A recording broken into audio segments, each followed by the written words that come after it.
ताजा एक सनम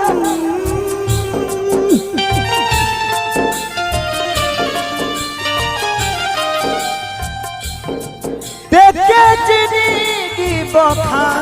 दी जखम देखे जिंदगी बखा दी जखम जनी सोचा हमारा बारे में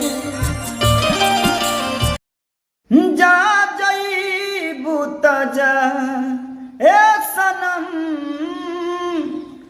देख जिंदगी भखा तेरे जखम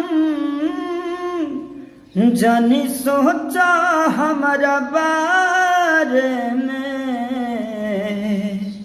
तोहर खातिर हमारा मायल न रहे ई प्यार कल परसो के कायल न रहे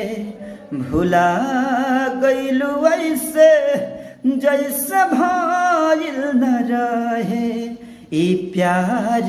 कल परसो के कायल न रहे भुला गइलू ऐसे